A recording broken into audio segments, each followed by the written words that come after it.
So children, now we are starting from here. Branching, descent and natural selection are two key concepts of Darwinian theory of evolution. अब इन्होंने यहाँ पर एक word डाल दिया है ब्रांचिंग डिसेंट, लेकिन अब इसके ऊपर पूरा एक क्वेश्चन तैयार कर देते हैं वो बोर्ड में कि what is branching descent and how it is related to the natural selection.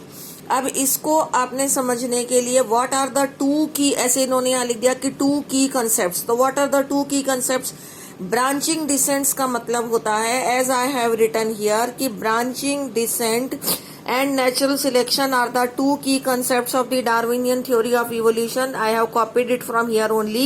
अब branching descent का मतलब क्या होता है कि different species descent from the common ancestor.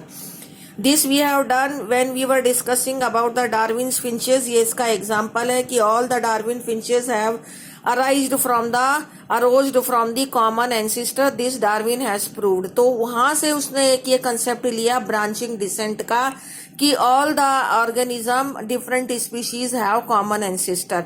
दूसरा इसके अंदर आता है, दूसरा जो natural, and they have get adopted in the different habitat, वो अलग अलग हैबिटेट में एडॉप्टेड हो गए जैसे डार्विन्स फिंचेस थे। अब है process in which the heritable variations enables better survival of a species to reproduce in a target number. कहने का मतलब कि जो अभी आपने ये पढ़ा कि किसी भी स्पीशीज को में जेनेटिक वेरिएशंस आते हैं और वो जेनेटिक वेरिएशंस इनहेरिटेबल होते हैं as it is written here, और वो स्पीशीज को बेटर अडॉप्टेड करते हैं as it is written here कि they are better adopted and then this species will reproduce more and will increase to the target number. तो this all which I am showing you here, it is the meaning of these two words, branching descent and natural selection. Natural selection तो actually में यही है कि जो species जिसमें genetic variations आते हैं, जो बेटर अडॉप्टेड होता है, जिसमें अडप्टिव एबिलिटी होती है और जो इनहेरिट होते हैं, these all concepts are to be added here. And branching descent is, I have told, as all different species are having the common ancestor. ये दो टू की concepts हैं डार्विन्स थ्योरी के। अब डार्विन्स थ्योरी को के पहले, even before the Darwin theory, one more naturalist was there, Lamarck. तो लेमार्क का एक्चुअली में तो डायरेक्ट थ्योरी तुम्हारे इसमें कुछ भी नहीं दे रखा, ना डार्विन की थ्योरी डायरेक्ट है और ना ही लेमार्क की, लेकिन without understanding the direct theory one can not understand such a complicated example and complicated conclusions. इसीलिए in first video I have discussed you Darwin theory and then this conclusion. Similarly now I am discussing you Lamarck's theory. ये आप 10th में भी पढ़कर आए थे। Lamarck's theory is the theory of use and disuse of organ. Lamarck's is the theory of the use and disuse of organ. Actually videos बहुत बड़ी हो जाती हैं, फिर वो सेंड नहीं होती हैं, इसीलिए I have to do it fastly. तो this is Lamarck theory of use and disuse of organ, और इसी थ्योरी को theory of inheritance of acquired characteristics कहते हैं। Theory of inheritance of acquired characteristics. Okay, ये बिल्कुल डार्विन्स के theory के अपोजिट थ्योरी है। इसमें एग्जाम्पल लेमार्क ने लिया कि suppose Lamarck has explained it this way कि earlier when the in a very primitive type when the trees were of very small size, तो giraffe neck was also very small because it has to eat the leaves of the very small plants, or you can say the small plants only. Okay, उसकी गर्दन भी छोटी थी, पौधे भी छोटे थे। अब धीरे धीरे इवोल्यूशन हुआ और इवोल्यूशन के कारण the trees have become taller and more taller like this. तो giraffe has also, according to Lamarck has explained it this way कि जो जिराफ था, this giraffe has stretched its neck more and so that the neck, and when it has stretched its neck more and more, so that the neck of the giraffe has become longer and longer, or you can say the height of the giraffe has increased, or it has become too tall just to eat the leaves of the tall plant. तो Lamarck ने इसको explain किया कि giraffe ने अपनी गर्दन का बहुत ज्यादा यूज किया, इसलिए उसकी गर्दन धीरे धीरे करके इंक्रीज्ड होता गया, साइज बढ़ता गया।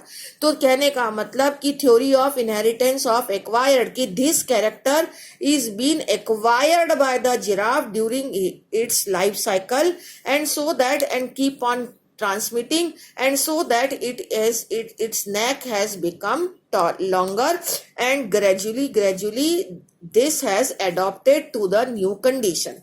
तो लेमार्क का ये कहना था कि कोई भी ऑर्गेनिज्म अपने आप को एडॉप्ट करता है, use and disuse of organ होता है। वो किसी ऑर्गन का अगर ज्यादा यूज करता है तो वो ऑर्गन ज्यादा डेवलप हो सकता है, इवॉल्व हो सकता है। ये और इनहेरिटेंस ऑफ, और जो कैरेक्टर वो अपने लाइफ टाइम में एक्वायर्ड करता है वो कैरेक्टर न्यू जनरेशन में इनहेरिट होते हैं। लेकिन इस थ्योरी को सभी लोगों ने, दूसरे साइंटिस्ट ने, डार्विन ने खास करके इसको कंडेम किया।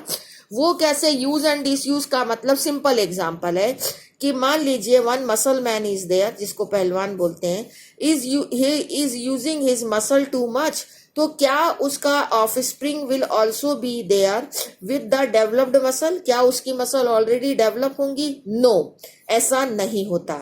जो भी कोई किसी को स्विमिंग आ रहा है, साइकिलिंग आ रहा है, whatever the character which we develop during our lifetime, they never transmit to the next generation. अगर किसी का स्किन बर्न हो गया है तो बर्न्ड स्किन हो गया है, तो that burned skin is a acquired trait and it will not transmit. New generation का स्किन जला हुआ नहीं पैदा होगा, that it will be as healthy as all other offsprings are there. That means acquired trait never transmit to the next generation.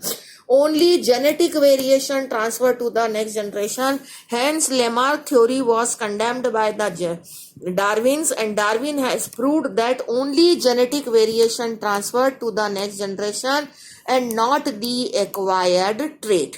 ये Lamarck का theory है which is not given in your book. किसी भी उस पर हम Lamarck और Darwin दोनों के व्यू लगा सकते हैं। जैसे अभी हमने बैक्टीरिया वाला एग्जाम्पल लिया था, तो ए और बी बैक्टीरिया थे, तो डार्विन का व्यू यहाँ पर ये था कि it was better adopted so that it was selected, both were already there but this was discarded because it was not adopted to the new condition. लेकिन लेमार्क ये कहेगा कि न्यू कंडीशन के according this a has change itself to be. उसने धीरे धीरे करके अपने में एडेप्टेशंस लाए नई कंडीशन के अकॉर्डिंग, और वो बी स्पीशीज बन गया। तो this was not, and it has acquired trait are transmitting and new species is form this way. So this was condemned by the Darwin. Both the traits, both the species were already there, but it is being selected by the nature and it is discarded because it was not fit. So nature selects fit organism, those are reproductively fit and those who can utilize the resources better, which is coming in the next video.